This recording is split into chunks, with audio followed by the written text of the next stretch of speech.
Now to that deadly attack at a wildlife park, an American woman mauled by a lion in South Africa. Number 10, Katherine Chappell and the Lioness at the Window. Katherine Chappell was a 29-year-old visual effects editor from Rye, New York, whose work had appeared on Game of Thrones. In the summer of 2015, she traveled to South Africa not as an ordinary holiday maker, but as a volunteer, raising money for wildlife conservation. On June 1st, she joined a guided drive through Lion Park, a private reserve north of Johannesburg, famous for letting visitors see big cats up close from inside their vehicles. The single rule that mattered most was simple: keep your windows closed. As the vehicle slowed beside a resting pride, Chappell lowered her passenger window to photograph a lioness lying only a few feet away. That animal had long ago lost its natural fear of people. In an instant, it rose, crossed the gap, and forced its head through the open window, biting her at the neck. Her 66-year-old guide, Pierre Potgieter, threw himself at the lioness and suffered deep wounds to his arm, along with what was later described as a heart attack. Paramedics arrived within minutes. They were too late. Investigators confirmed the window had been opened against explicit warnings, and experts later noted that captive lions, fed and habituated, can be more dangerous to humans than truly wild ones, precisely because they no longer run. Number 9, Horatio Chapple and the Starving Bear of Svalbard. From the warm grasslands of South Africa, the next case carries us to the frozen edge of the world. Horatio Chapple was a 17-year-old student at Eton College and an aspiring doctor. In August 2011, he was part of a British school's Exploring Society expedition to Svalbard, the Norwegian archipelago that sits deep inside polar bear territory. The group of teenagers and guides had camped near the Von Post Glacier, a place where bears were known to roam. Every party there relied on a perimeter tripwire rigged to flares, an alarm meant to wake them if an animal approached in the dark. On the morning of August 5th, that system failed. Parts of it, investigators later found, were missing or never triggered. A polar bear, an old male around 24 years of age, emaciated and suffering from badly worn teeth, walked into the camp unannounced. It reached Chappell's tent first. He was dragged out and mauled before anyone could stop it, and he died of his injuries. 4 others were hurt as the leaders fought the animal, one of them trying to gouge out its eyes before a rifle finally fired and killed it. A coroner concluded the hungry bear, in pain and desperate for food before the long winter, had behaved with terrible and total unpredictability. Number 8, Peter Evershed and the Pride at Chitake Springs. Our journey turned south again, to the wild heart of Zimbabwe. Peter Evershed was a 59-year-old businessman and an experienced bush camper who knew the African wilderness well. On the evening of October 30th, 2010, he was staying at Chitake Springs, an unfenced wild camp near the Manapools Reserve, a remote and beautiful place that draws visitors precisely because nothing stands between them and the animals. As darkness settled, Evershed was the last of his group of family and friends to wash, standing at an open-air shower beneath a tree. He never came back. The others heard him scream and ran toward the sound. But by the time they reached him, a pride of 5 lions had already brought him down, and a single deep wound to the throat had killed him within moments. The lions held their ground over the body until a safari operator arrived, swung his headlights across the scene, and fired shots into the air to drive them off. Conservationists who studied the killing pointed to a grim, wider pattern. Heavy poaching of the lion's natural prey, they argued, was steadily pushing hungry predators toward the one easy food source left in the bush, which was people. Number 7, John Wallace and the Bears of Hayden Valley. We cross now to the United States, to a place millions visit every year, believing it to be tame. John Wallace was a 59-year-old outdoorsman from Chapple, Michigan, and a lover of Yellowstone National Park. He once told his wife that being there felt like being in heaven. On the morning of August 25th, 2011, he set out alone on the Mary Mountain Trail, a route that cut through Hayden Valley, a landscape thick with grizzlies, and, that season, scattered with bison carcasses that had drawn the bears in close. Wallace carried no bear spray. He was hiking solo against the very warnings posted at the trailhead. Somewhere along the path, he met a grizzly at close range and tried to defend himself with his bare hands. The following afternoon, 2 passing hikers came upon his body lying just off the trail. What rangers found was far worse than a simple mauling. The remains had been partially eaten and then deliberately covered with dirt and debris, the unmistakable caching behavior of a bear hiding food to return to later. DNA collected at the scene revealed that at least 4 different bears had visited the body, making it impossible to ever say with certainty which one had killed him. Number 6, Jordan Lindsey and the Sharks off Rose Island.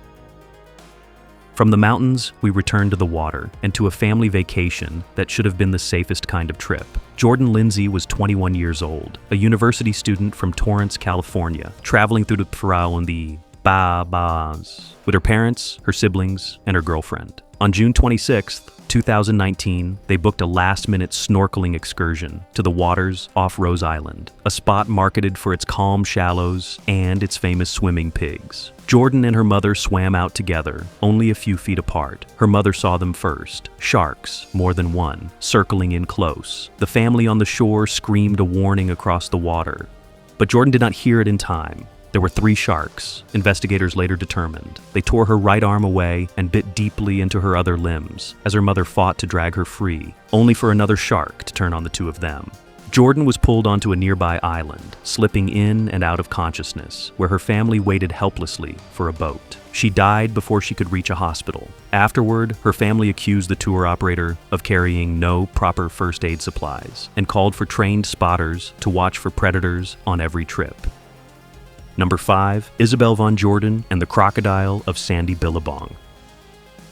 Some deaths are made more haunting by everything the victim had already survived. Isabel Von Jordan was a 23-year-old student from Heidelberg, Germany, traveling with her sister Valerie. Only days earlier, the two had been inside the Sari Club in Bali, leaving barely an hour before the 2002 bombing tore the building apart. Shaken, they chose what they believed was a calmer adventure, an outback tour through Australia's Kakadu National Park. On the night of October 22nd, their group camped at Sandy Billabong, and their guide, Glenn Robles, told them the water was safe for a late swim. It was not. Kakadu's waterways are home to enormous saltwater crocodiles, a fact most of the group did not understand. As the tourists swam in the dark, a crocodile measuring close to 15 feet seized Isabel and pulled her under. By dawn, rangers found the animal still holding her in its jaws. One ranger described watching it glide through the water like a dog that refused to drop a bone. A coroner ruled the guide grossly negligent for inviting them in, and Robles pleaded guilty, receiving a suspended sentence. As searchers recovered her, they reported seeing 8 large crocodiles in that single stretch of water.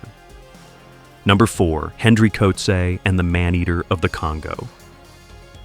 The deeper into the wild a traveler goes, the less certain any rescue becomes. Hendry Coetzee was a 35-year-old South African adventurer and one of the most respected expedition kayakers in Africa. In December 2010, he was guiding 2 American paddlers, Ben Stooksbury and Chris Corbulich, on a first-ever descent of the Lukuga River in the Democratic Republic of the Congo, a stretch of water swarming with hippos and crocodiles. The 3 men knew the danger and stayed close together, paddling only a few feet apart, with Coetzee holding the center. Then, in an instant, his companions would replay for years. A crocodile of immense size rose from beneath the surface and struck the left side of his kayak. It clamped onto his shoulder, capsized the boat, and pulled him straight down. There was no struggle they could reach, no chance to intervene. He was simply gone. The 2 Americans paddled in shock to a riverside village and radioed for help. Coetzee's kayak was later recovered without a single mark on it, an eerie absence of any evidence at all. His body was never found. His death was later documented by National Geographic in a film whose title named the predator directly, the man-eater of the Congo. Number 3, Baron von Rating and the Dragons of Komodo. Few places on Earth feel as prehistoric or as indifferent to human life as Komodo Island. In July 1974, a small group of tourists sailed there to watch the world's largest lizards in the wild. Among them was Baron Rudolf von Rating Bibereg, an elderly Swiss aristocrat in his 70s who had loved nature all his life. The group had brought goat meat to lure the Komodo dragons closer, animals that can grow to 10 feet and strip a carcass down to bone and hide. Accounts of what happened next differ. By one telling, the Baron grew exhausted in the brutal heat and sat to rest on a ridge, asking the others to walk ahead and collect him on the way back. By another, he injured his knee and his guide left him to fetch help. Either way, when the group returned, he had vanished. More than 100 people searched the island over the following days. They found his broken camera, his glasses, and a single blood-stained shoe. Nothing more. No body was ever recovered, and the disappearance has long been presumed the work of the dragons, though it was never formally proven. Today, a simple white cross marks the ridge where he was last seen, an epitaph reading that he loved nature throughout his life. Number 2, Timothy Treadwell and Amy Huguenard, the Grizzly Man's Last Day. For 13 summers, Timothy Treadwell lived among the brown bears of Katmai National Park in Alaska, filming them, naming them, and insisting they were gentle. The 46-year-old, a recovering addict who credited the bears with helping him turn his life around, had become famous as the Grizzly Man, a self-taught protector who believed his devotion kept him safe. In October 2003, he stayed later in the season than usual, joined by his girlfriend, 37-year-old Amy Huguenard, who feared the animals far more than he did. By then, most of the familiar, well-fed bears had moved on, leaving behind hungrier, unfamiliar ones, fattening for the coming winter. On October 5th, a large male bear entered their camp near Kaflia Bay.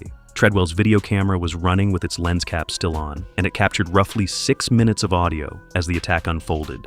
His cries for help and Huguenard's voice as she tried to drive the animal away. The next day, their pilot arrived to find a bear sitting on what remained of them. Rangers killed 2 bears at the site. Inside the stomach of one, investigators found human remains and clothing. Both had been almost entirely consumed. The recording of their final minutes has never been released to the public.